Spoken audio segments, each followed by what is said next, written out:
What's up, everyone? Welcome back to the Engine House. I'm your host, Cody, and if this is your first time here, welcome back. Grab some coffee and pull up a chair. Before we jump in, just a couple quick things I got to cover. This podcast is brought to you by Engine House Designs. That's my company. We specialize in custom apparel, hats, hoodies, jackets, whether they're embroidered or printed, patches, decals, and flags.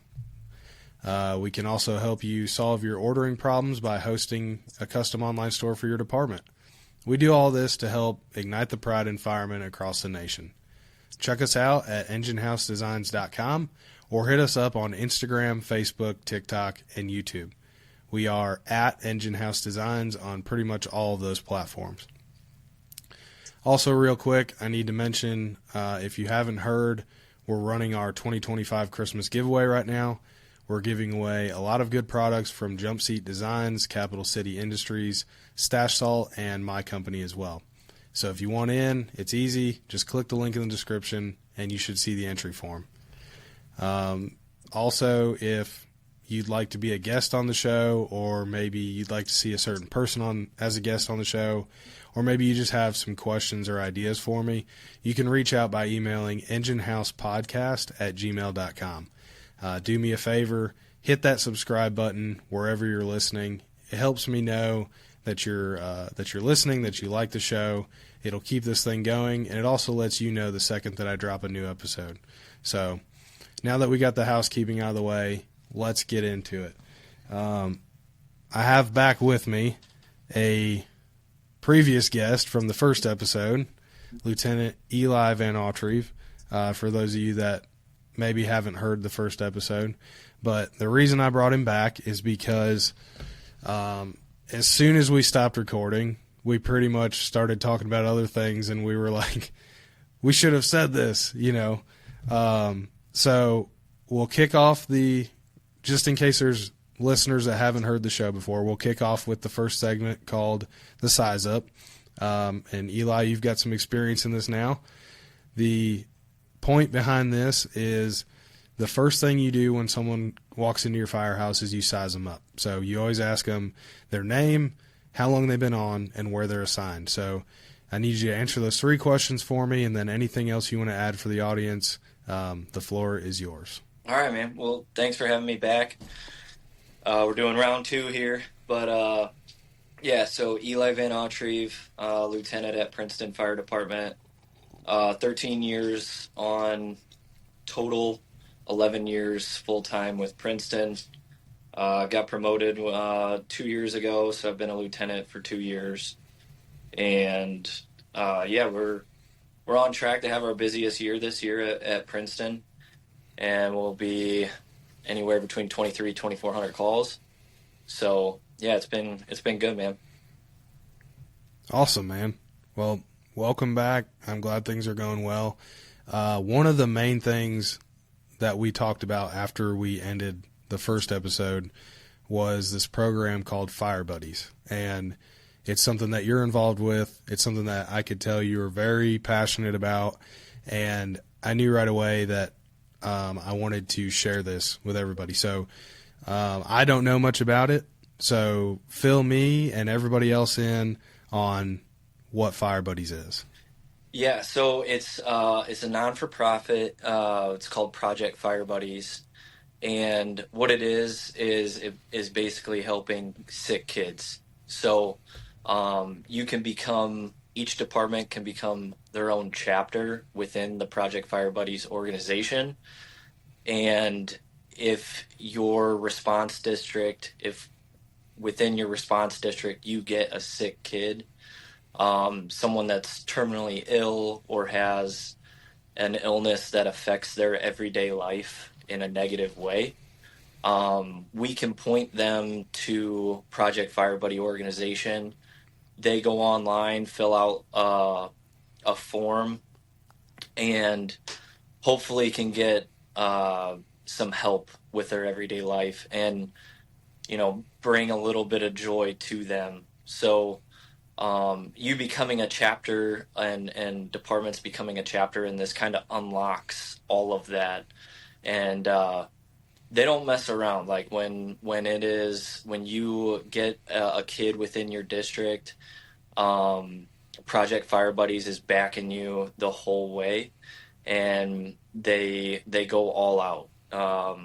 Whether it be with gifts, you guys just showing up and playing with the kids, and it's not just focused on the kid that's directly sick, but it's also focused on siblings because it affects them too. So, yeah, it's a great thing for uh, terminally ill kids. They will go above and beyond. They've got contacts that can get them backstage passes to their favorite concert or front seat or front row seats to their favorite sports game, sports teams. So they've they've got all those resources, and becoming a chapter within the organization kind of unlocks all of that to where we can just help them more. And I'm very passionate about this because I ran. Nobody likes running kid calls, but I've had a couple bad kid calls, and so when I seen this come around, I'm like, we have to become a chapter within this. This is something that's bigger than us, bigger than just the normal operations within the fire department. It's giving back to the kids, and it's brightening their day, and it's something that they never forget.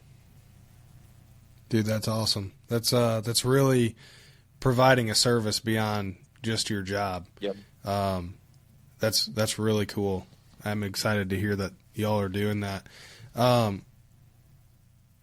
I know the town of Princeton is roughly 8,000 people in rural Illinois, and so how broad would you say your district is, and then how many kids do you think you've gotten the opportunity to help so far? Well, so our ambulance district covers about 200 square miles. So we cover a lot of rural as well as the actual city of Princeton. So the population goes up when you're talking about that. Now, we've kind of been fortunate. We haven't had any kids within our chapter that we've directly helped through Project Fire Buddies. I will say, but right before we became a chapter in Project Fire Buddies, a family reached out to us through Make a Wish, and it was for a kid who had cancer, and luckily he beat it, and he's cancer free now. But what his wish was to spend a day as a firefighter. So we had him up at the fire station, and we set up like, he had breakfast with us. We tried to treat him as one of the guys, and then we set up like a little obstacle course for him where he had to go spray a hose and rescue a baby and stuff like that. And he thought it was amazing. Now, I think we got more out of that than he did. Like the buzz around the firehouse afterwards about how cool of a thing that was to be able to do that for a kid. That's what got everybody on board to doing this Project Fire Buddies chapter. And so we started the chapter pretty much right after that. And like I said, we haven't had any kids directly with Project Fire Buddies yet, which is a good thing. But we're definitely ready to go as soon as there is a need. The biggest thing is just getting awareness out there that we are a chapter. And when that time comes, the family, they have to go to the website and do it themselves to request that. And then Project Fire Buddies has their own medical team that will determine if this kid qualifies.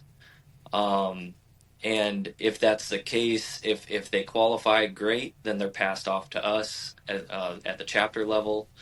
If they don't qualify, the chapters don't have to make that call to the family themselves, because they realize, like, hey, we're in a small community, And we know a lot of people, we don't want to be the ones that says, hey, we can't, um, your child doesn't qualify. So Project Fire Buddies will take care of that. Their medical team will determine that and then reach out to the family directly so that you're not caught in the middle. That's awesome. So we have some live audience members. I got to give a shout out to the black guys. I mean, Black Shift. Specifically Corey. Corey says hi. He also says hi to you. Oh, that's not But no, dude, that's awesome.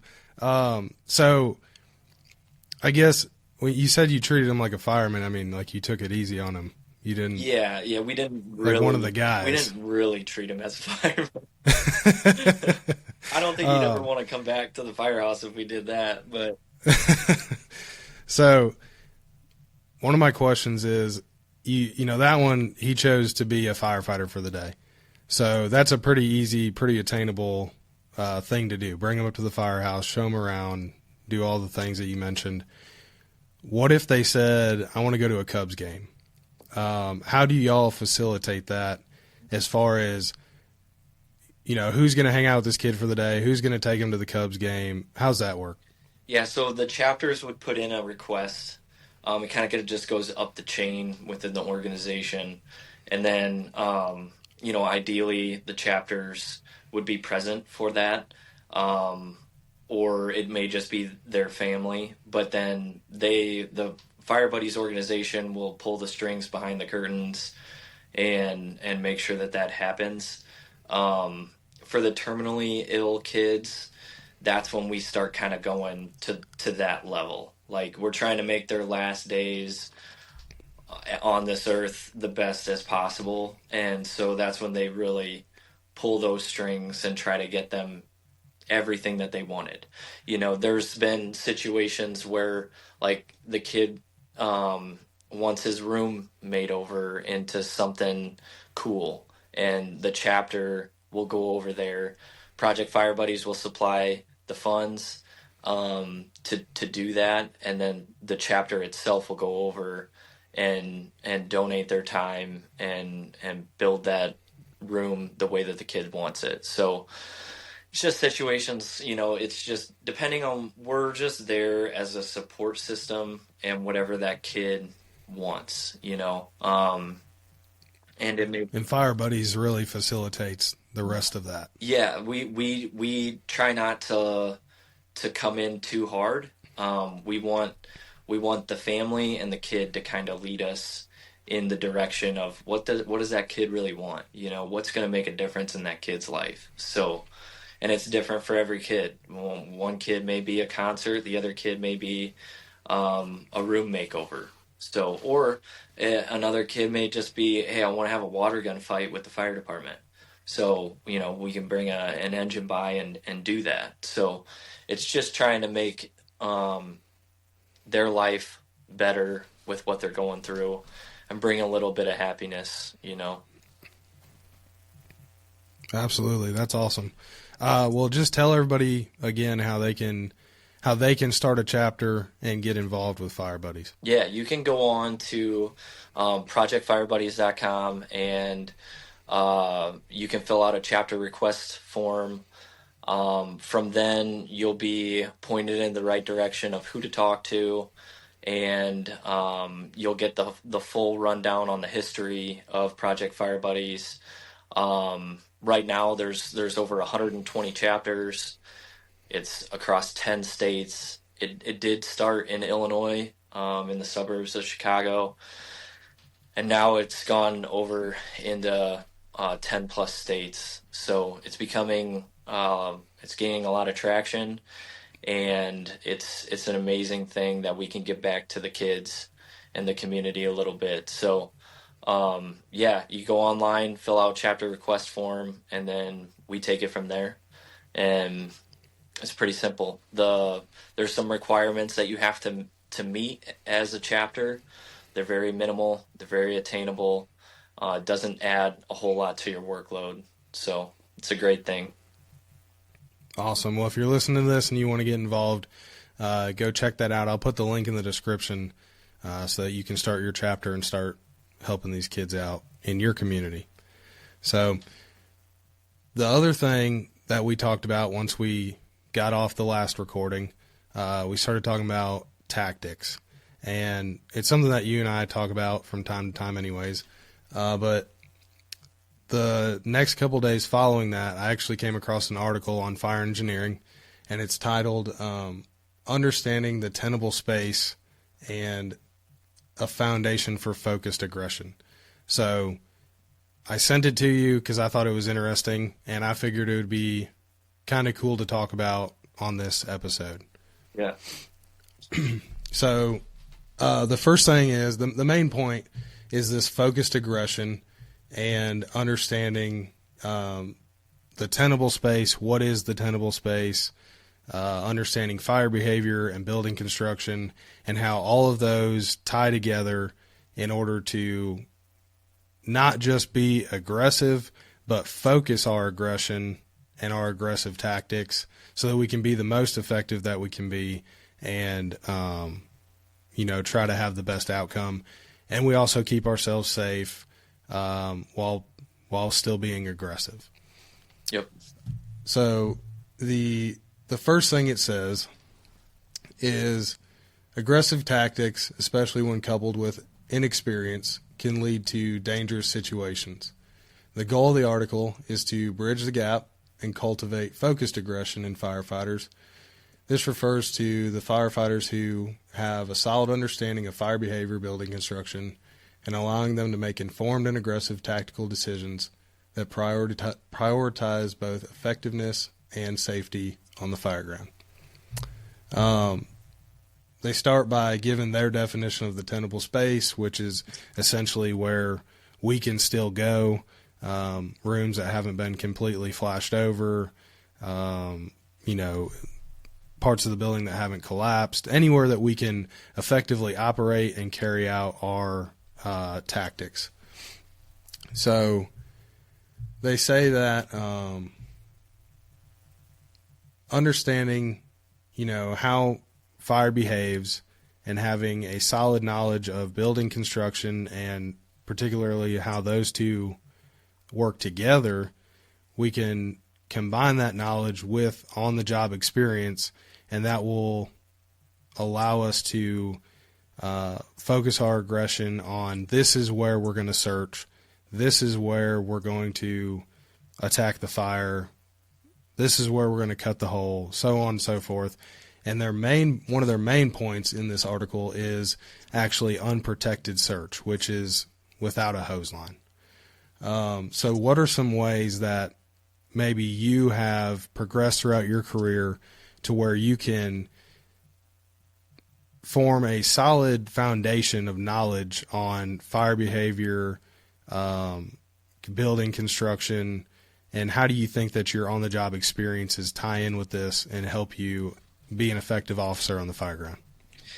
Yeah, so I think fire behavior and building construction are the two most important parts for aggressive search. And that starts it starts when you get toned out. The address comes in, I immediately try to look it up, not based off of where we're going. I'm trying to get a pre-plan in my head of what part of town is that in, what kind of construction is that house going to be. We have a lot of balloon frame houses within our district, so understanding that just because you got fire blowing out the second floor or even the attic, that doesn't mean that it didn't originate in the basement. So it's something that always has to be in your head. And when you get there, it all starts with your 360. On your 360, you can call out, one, we're supposed to be calling out basements now. We need to know if there is a basement, and then conditions in the basement, just to rule that out so that we're not putting our guys in a bad spot. Understanding building construction, though, on your 360, you can figure out where's the stairs. If it's a 2-story single family, on my 360, I should be able to pinpoint where those interior stairs are. Now, if I find the stairs to the second floor, that means I found the stairs to the basement too. More than likely. So it all starts with the 360 and understanding that and having that basic knowledge of building construction. So from there, you can build on that. And the more knowledge you have and the more experience you get, it takes your blinders off. So when you're dispatched for this, you have a broader view when you're doing your 360, and your blinders aren't on. You can think clearly instead of being tunnel vision and missing stuff. So it all starts when it gets toned out, and then that translates right over into your 360 and having that knowledge. The article talked a lot about like ventilation, and ventilation needs to be coordinated. Needs to be coordinated with the fire attack crew, and they need to be having water on the fire before you ventilate. Fires nowadays burn hotter because of what's in the materials. They're putting plastics, fillers. Homes nowadays are more open layout, so they're burning hotter, and they're also vent limited fires. So what do we do when we get there? We open the front door, introduce all that oxygen, and now if we're lacking in any way, that fire is going to grow, and it's going to grow quick. And we have to be on top of our game, and because time is against us. So as soon as we open up that front door, we need to be aggressive, and we need to be finding that fire to put water on it to cool the conditions. Now, you go through the front door and it's hot. We need to be flowing water. We need to be flowing water and moving, and that's why I know, like at our department, we stress being able to advance the line while flowing water, because that's a worst case scenario type thing, but it's very realistic on something that we might have to do. And what that does is it helps buy us time. It helps buy potential victims time, because you're cooling the environment as you go. So once you find the seat of the fire, you get water on that, we can move into that ventilation, and then conditions will significantly improve. But it's got to be coordinated. Yes, I 100% agree, and I'm glad that you brought that up, because this was one of the things that, as I'm reading this article, I'm kind of getting almost pissed off, because it says in here that the FSRI, part of UL Research Institutes, has provided us with undeniable research that ventilation without suppression does not equal cooling. And if done incorrectly, premature ventilation coupled with inexperience on the fire floor will prove to be a deadly combination. I think the key word there is done incorrectly, because I think we all know that ventilation in its nature does cool the environment. And as we've always been taught, just like this article says, it does actually make things better if done correctly, right? And this is something that I kind of got fired up about it when I was reading this, because I'm like, no, that's wrong. We're too often these days in the fire service, I feel like we are telling people, this is how you do it. You need to do it this way. And the best example that I can think of is like throwing ladders. We tell people there's multiple ways to throw ladders. You can beam raise, you can flat raise, and this is when you beam raise, and this is when you flat raise. Well, the reality of it is, if you need a ladder thrown, you go throw a ladder. And if there's an overhead obstruction, then you can beam raise it to avoid that obstruction, hopefully. But the fact of the matter is, if there is no obstruction, I don't have to flat raise it. You know what I'm saying? We need to teach people that these are the tasks that need done, and here are the skills or different ways that we can get it done. And so you do what best suits you. But if this situation arises, then this is how you can overcome it. And I think that to someone who maybe skims through this article, they may go, oh, shit, well, we shouldn't ventilate anymore. Well, that's not true at all. And kind of the scenario that I formulated in my head when I was reading this was, you know, if I go and I search the fire room first and there's nobody in there, so I move past that bedroom, down the hallway to another bedroom, and you're right, if I go in there and I open up that window or I bust out that window and I don't isolate myself, then yes, I'm going to make things worse. For myself, for the victim, for other crews, I'm going to make the fire, you know, grow faster than it already is. But the reality is, if I go into that room and I close the door and I open up the window, I've done two things. I've made it easier to search by venting that space, and I've created a higher chance of survivability for that victim if they're in there. And then also, I've limited the amount of fuel that I'm introducing to that fire. And we know that bedroom doors work. There's plenty of evidence for that. Yeah, actually, and on that real quick, I have a statistic, and this is from Firefighter Rescue Survey. The key difference behind a closed door, it's 86% survivability behind a closed door, and it drops to 62% on an open door. So, you know, you're buying that victim time, you're buying yourself time so you can search that room by isolating that room from the rest of the structure. So that's super important, and it's super important for the public to know that too, because when they go to bed at night, close your door, you know, and that buys you a lot of time. And, you know, you see those videos and pictures of a room that had a door open, a room that had a door shut. The one that was shut, the room was very survivable. So but we can use that in our tactics too, like you were talking. You know, if you're searching ahead of the hose line, while you're searching that room, shut the door, and it buys you time, buys the victim time if there is one, and it's real important. Going back to the size up and where this all starts of survivability and profiling the structure, and figuring out if there's tenable space.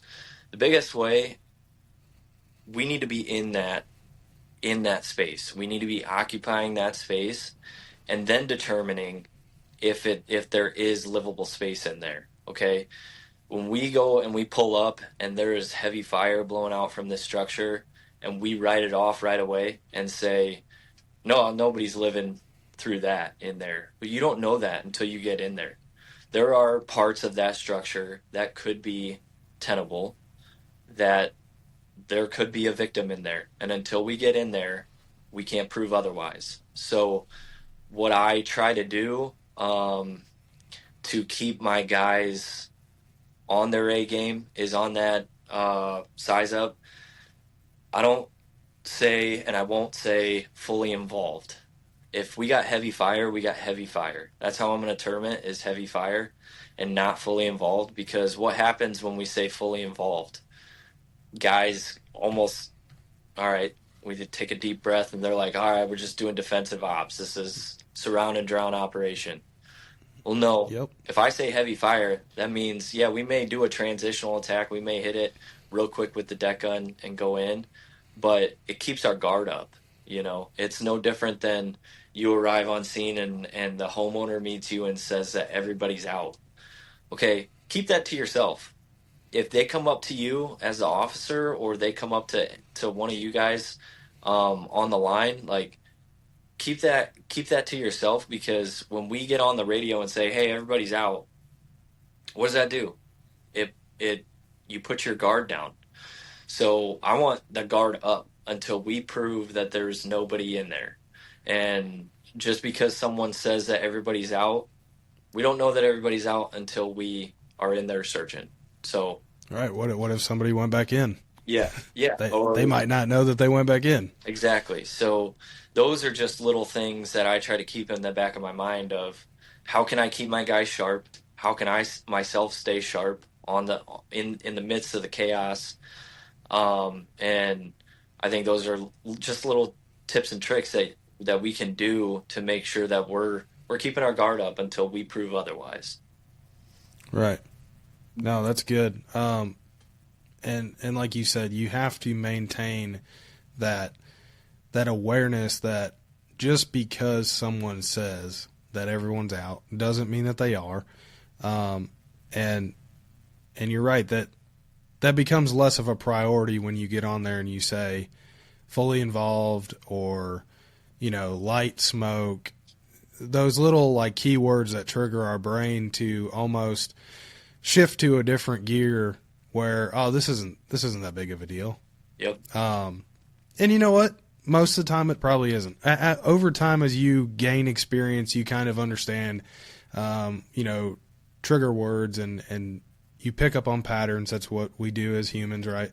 And you start to pick up on, okay, this is going to be nothing, or okay, this is really something. But the reality of it is if you get complacent and you just assume every time, that eventually you may get caught off guard. But the other point to it is I think a lot of people get intimidated by the sight of the fire or how much fire there is. And like you said, there may be spots in that building that are still tenable. But one of the things that I've learned over my experience in my career is that if there is fire showing through the roof, and I'm not talking about like the whole entire building is about to collapse. I'm talking about it has self-vented it. It's self-vented in the area of the home where it inevitably started. That is almost a better scenario than rolling up on a house that has, chunky, turbulent brown smoke where we don't see the fire. We have a pretty good idea that it's now in the attic, but we don't know where it started. So it's really that's almost more work and more like I need to be focused than if the fire is already vented through a window itself or through, one little section of the roof. Yeah. You keep in mind, obviously, that it's been burning long enough to weaken that part of the structure, but it's already vented itself. Understanding fire behavior, fire takes the path of least resistance. So it's not spreading through the structure as fast because it's vented. And those are the same things we're going to do anyways, right? When we cut a hole. Yeah. Yep. It almost takes away a step. And yeah, like you say, if you got fire blowing out the roof and that's where you pull up and that's where the majority of the fire is, unless you deem it structurally unsafe, like it had been burning a while, you're worried about those trusses coming down, the best way to fight that is get inside and pull ceiling. Like that's ideal because, yeah, like you said, it's already vented, and the best way to fight that attic fire is from the inside out. So, and that is one of the things that I think guys get intimidated with is they see fire blowing out the roof and they immediately think that structure isn't safe to go in. But we've got to be better on our building construction knowledge to understand that no, it is fine to go in and we need to fight it from the inside out if we can. I mean, obviously you're not going to put your guys in a bad position if it's been going for a long time and you are worried about structural collapse. And that's a different story, but for the majority of these attic fires, going to go out a lot quicker if you can get in there and pull ceiling. Right. And that's where our knowledge of the fire or the building construction comes into play, right? Like you said, going in and opening up the ceiling so we can access it. Also understanding knee walls and the void spaces. The article does a pretty good job of talking about that too. The presence of void spaces, especially in ordinary construction, and the rapid unseen, often unseen fire spread can quickly create these untenable conditions, even during what appears to be standard tactical sequence, such as locating the fire, conducting search, suppression, all that. Yep. And being able to recognize where these void spaces might be according to what our building construction is, it's very important. We recently had when I say recently, it's been some months now, but we had a lieutenant who got severely burned, and it almost was a very bad situation because there was fire in void spaces that was not able to be found. Yeah. And I can't go into, immense detail on who did what and if they did wrong, because that's basically the extent of my knowledge of the situation. But, if you need to get in there. If you're not searching or spraying water, you need to be opening up, and just start looking for extension, because that's going to make the fire go out. That's going to make this tenable space. It's going to make a safer environment for us, right? Yeah. Yeah. I mean, if you got a knock on the fire, you're starting to ventilate, and you're looking for extension, knowing where to look for extension is huge. You got a Cape Cod style house, you know that you're going to have knee walls. So we need to be making sure we're checking that. And that is just understanding the basics of building construction, so that you're not putting your guys in a bad situation, and you understand the flow path of where the fire could have traveled. And it's super important, man. We had a guy come and teach us a couple years ago a building construction class at Princeton, and opened it up to other departments in the area just to kind of spread the word. And it was very eye-opening of just the basics of building construction, and knowing, like I said, on your 360, we should be able to locate the stairs on a 2-story single family pretty easily just off of your building construction knowledge from the exterior. So, and then knowing on the different style of houses where those knee walls are going to be, and keeping that in the back of your mind. The fire may not be there, but I know in the back of my mind that's something that we need to check and rule out, So I highly recommend taking a building construction class, more than just what we learned, going through basic ops, but it's very beneficial. That and fire behavior classes, probably the two most important things in the fire service. Absolutely. And I think the other thing too is that maybe the younger guys more than the older guys, but realizing that with the age of some of these buildings, that there's been renovations and additions, and these houses are going to be cut up. What was originally maybe a large Victorian is been converted into 4 apartments. Yeah. And I think it may have been one of my first fires in Princeton, that big house on Euclid. I don't know if it was Euclid, but it was a big house right off one of the main roads there. Okay. And I came in the truck and we ended up going up and cutting a hole.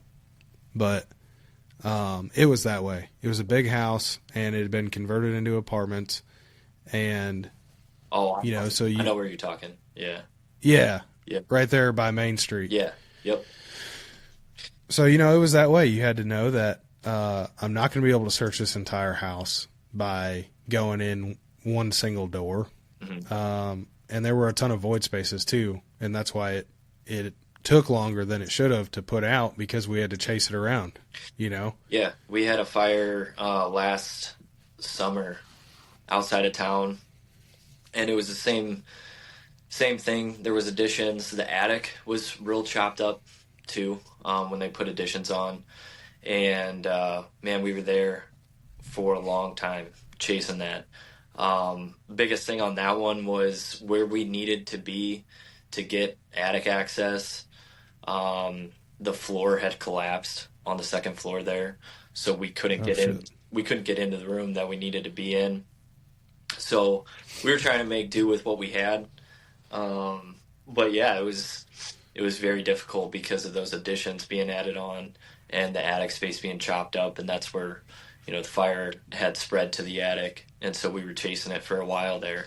But yeah, it definitely makes it very challenging. But I will say once again, the best way, get in there and pull a lot of ceiling, um, and try to get access from there, and then you can get water on the fire. And pulling ceiling, I mean, yeah, it can be difficult, especially if you got lath and plaster, and a lot of times these older houses they'll use chicken wire too, so to help hold that up. So you got to get through chicken wire, and that's not the easiest thing to do. It's very doable, but it's going to take a lot of sweat equity in that, and you may have to cut the chicken wire out and cut a section of it down and then pull. But it's still got to get done because that's hands down the best way to fight that. Yeah, absolutely.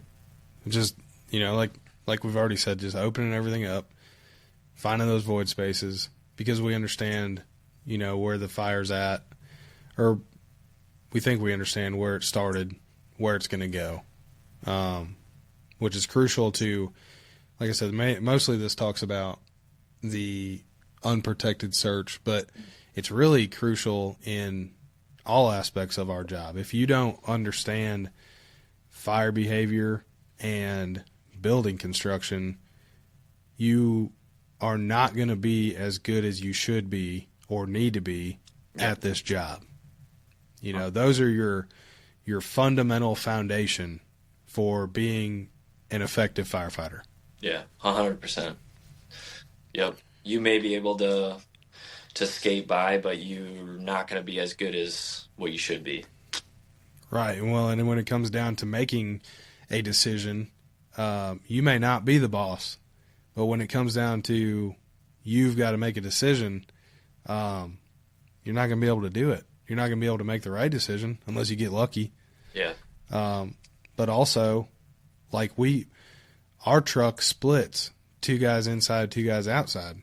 So if the 2 guys outside, let's say you have an out of rank driver and a newer guy that's riding outside for some reason, they need to be able to cut the hole in the right place, because just like this article says, if you ventilate improperly, you can create a worse situation. So you might take what is a tenable space and you might pull the fire to it by ventilating incorrectly. Yeah.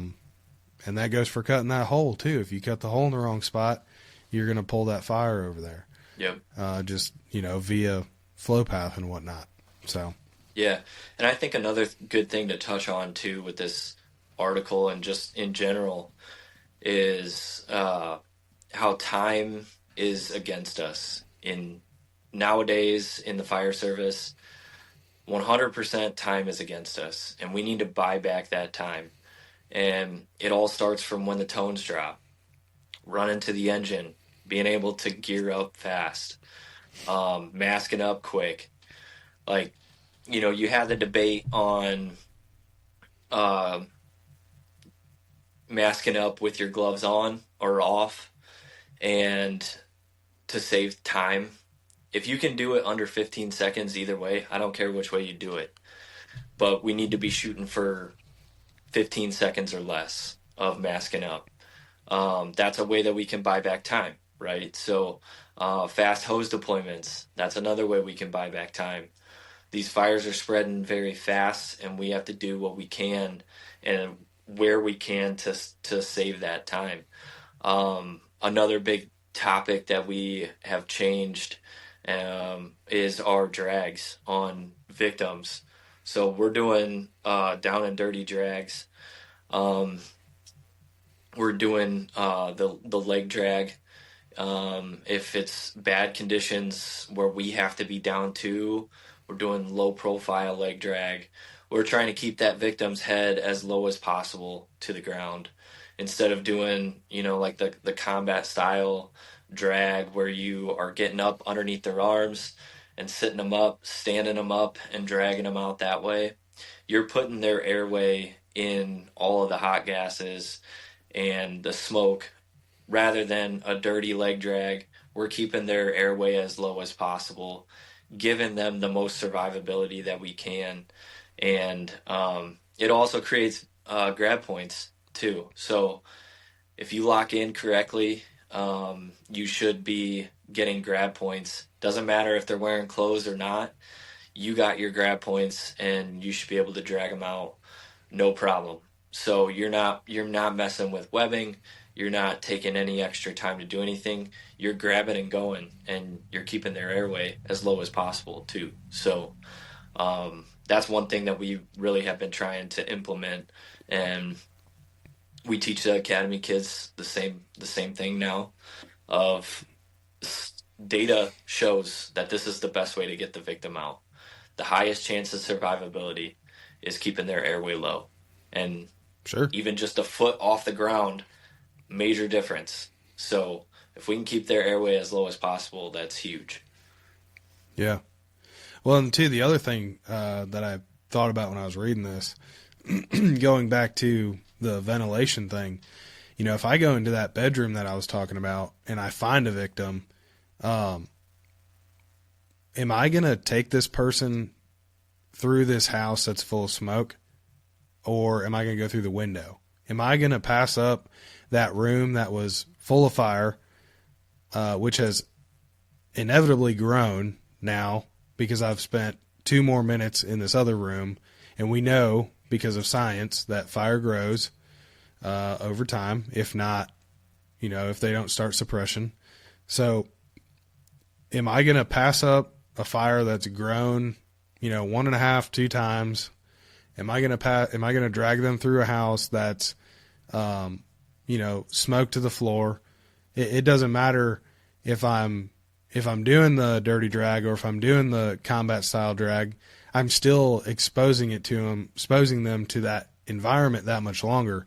Or am I going to take them out through that bedroom window? Yep. And my point being that what am I doing when I go to take them out that window? I'm ventilating that room. There's no way to avoid that.